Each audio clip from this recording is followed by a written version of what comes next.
Ahojte,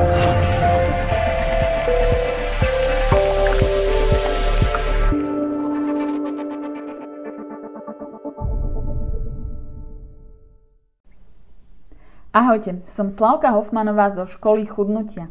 Máte radi čokoládu? Kto by ju nemal rád? Ja ju mám takisto tiež veľmi rada. A práve čokoláda bude obsahom dnešného videa. Zodpovieme si niekoľko otázok. Ktorá čokoláda je tá najlepšia alebo najprospešnejšia? Aký vplyv má na nás čokoláda a je vôbec prospešná pre naše zdravie alebo nám skôr škodí? A čo čokoláda pri chudnutí? Áno alebo nie? No a kedy, respektíve ako často a koľko čokolády jesť, aby nám čokoláda neuškodila?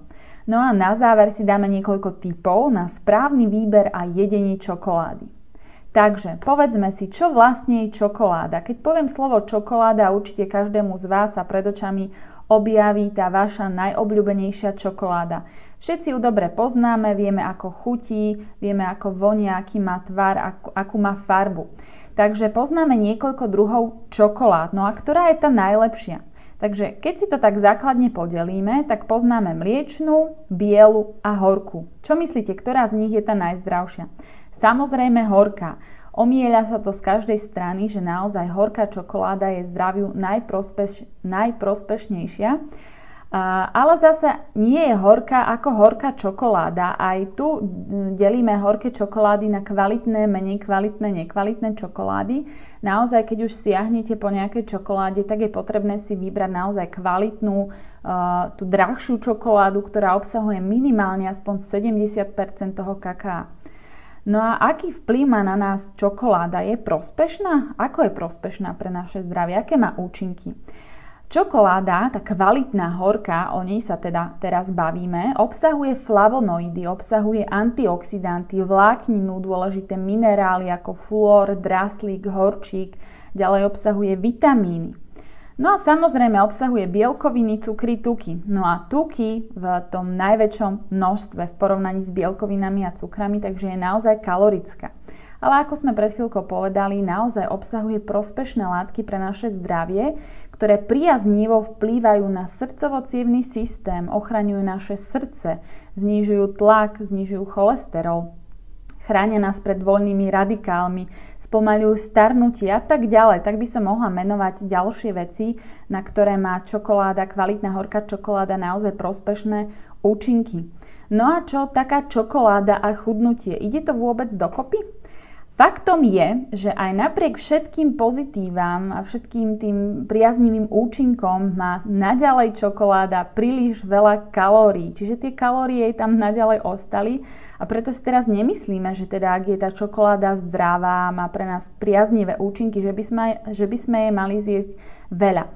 Ako sa hovorí, všetkého veľa škodí a škodí aj veľa dobrého. A aj zdravá potravina sa v neprimeranom množstve stáva nezdravou. Takže, koľko tej čokolády zjesť, aby nám neublížila a kedy tú čokoládu jesť, aby nám neublížila. Takže samozrejme, určite nie celú tabličku na posedenie. Je dobre dať si také 2, 3, 4 kocky tej horkej čokolády.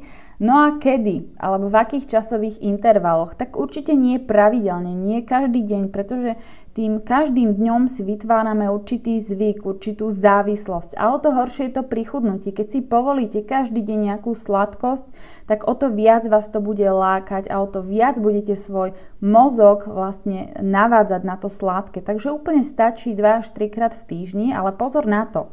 Lebo ľudia sú špekulanti a 2 až 3 krát v týždni si dajú čokoládu, 2 až 3 krát v týždni si dajú nejakú zmrzlinu, potom nejaký koláčik a už sú kilá naviac. A potom sa sťažujú, že teda priberajú. Takže naozaj je potrebné si sledovať aj iné sladkosti okrem tej horkej čokolády, pretože je naozaj kalorická. Takže príležitostne, keď dostanete chuť, dajte si tú čokoládku, nevytvárajte si zvyk dávať si napríklad ku každej kávičke alebo po každom obede, aby to bolo nepravidelné. No a kontrolujte si aj ostatné tie sladkosti. Ako sa hovorí, všetkého veľa škodí, aj zdravého a darmo, že tá čokoláda má zdraviu prospešné účinky, má v sebe aj kalórie. Takže taktiež si nevytvárame aj ten zlozvyk odmeny, že sa budeme odmeňovať za každou nejakou činnosťou alebo prípadne, že ak pôjdem cvičiť, tak si dám tú čokoládu. Pozor na to. Ja kedysi, keď som naozaj žila veľmi nezdravo, tak som musela mať každý jeden deň nejakú sladkosť, väčšia to bola nejaká čokoládová tyčinka, niekedy aj 2-3. Proste som nad tým nerozmýšľala, či mi to prospieva, či nie. Proste som ju do seba napchala. Ale dnes má naozaj horká čokoláda u mňa miesto a aj v tom zdravom životnom štýle proste je táto horká čokoláda jednou z ciest zdravého mlsania. No a mám pre vás také 3 rady. Ak teda dostanete chuť na niečo sladké, tak poprvé siahnite po kvalitnej horkej čokoláde, je to jedna z možností zdravého mlsania. Skúste si vybrať takú, ktorá má aspoň 70% obsahu toho kakaa, prípadne viac. Rada číslo 2.